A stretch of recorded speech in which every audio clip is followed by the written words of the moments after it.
Shalom family, welcome to today. So we are going to do this week's Torah portion, which is Chayei Sarah, which means life of Sarah. It's Genesis 23:1 through 25:18.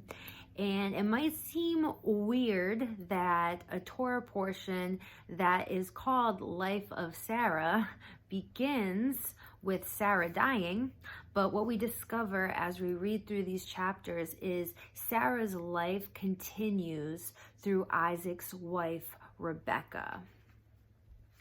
Rebecca will be our focus through today, but before we dive into that, I want to just do a quick recap of the other main events that happen in these chapters. We have Sarah dying, and the burial cave that Abraham buys is actually the first property purchase for the Jews in the Promised Land. So it's a big deal.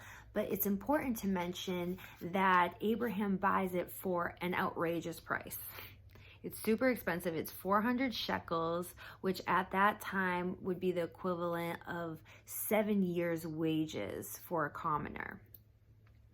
Next, Isaac takes a bride named Rebecca, and it says that Rebecca is a comfort to Isaac in the wake of his mother's passing. Abraham marries as well. Abraham marries a woman named Keturah, who bore him more children. Then Abraham dies and is buried next to Sarah. Next, we read how Ishmael has 12 sons that become 12 tribes. And this week's Torah portion ends with Ishmael dying at 137 years young. So let's flash back now to Rebecca. Let's get talking about that lovely lady. We first learn about Rebecca at the end of last week's Torah portion that recounts the descendants of Nahor. It's important to note how Torah couples the birth of Rebecca with the death of Sarah. I saw a parallel there with how Christ had to go so the Holy Spirit could come. There's always a succession with royalty. Christ, then the Holy Spirit, like Sarah, then Rebecca, if you catch my drift. Anyway, after Sarah's death, Abraham needs to find a wife for Isaac. It's top priority because in order for the family line to continue, Isaac has to have a son. So good old Abe sends his most trusted servant Eliezer back to Abraham's homeland so Eliezer can find a wife for Isaac from Abraham's relatives. Abraham doesn't give any requirements regarding the character of the woman he wants his son to marry, but he does require that she's not a Canaanite. He requires that she be a relative, and she must come to Isaac. Isaac is not allowed to go to her. Then we read that Eliezer, who has been Abraham's longest serving servant and likely knew Sarah very well, he prays for a sign from God regarding the bride he is looking for. He prays that she will not only give him a drink, but also water his camels. And before he even finishes praying about this, Rebecca comes out and takes care of Eliezer and his camels just as he had prayed.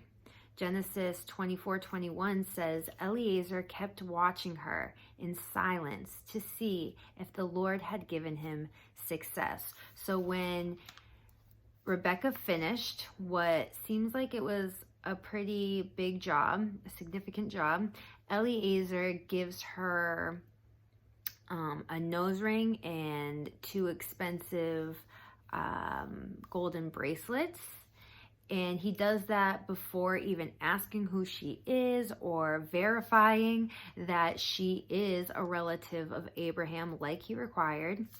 And I think that Eliezer does this for a few reasons. I think he was grateful. He just had a really long journey and he's grateful for her hospitality. I also think that it was an act of faith. Eliezer believed that she was the one God led him to, and that was confirmed by her answering the prayer that he had prayed. I also think of Proverbs 31, and even though Proverbs 31 wasn't written yet, I think Eliezer recognized Rebecca as a woman of valor worth far more than gold or any expensive gift he could give her. And that Eliezer could tell by her hospitality and her warmth that she would match, if not exceed, the generosity he had witnessed both with Sarah and Abraham throughout their life. Turns out Rebecca is indeed Abraham's niece or great niece. And she agrees to travel in the same steps Sarah traveled to the promised land. And as soon as she arrives, she marries Isaac in Sarah's tent. Let's bring it home now, all right?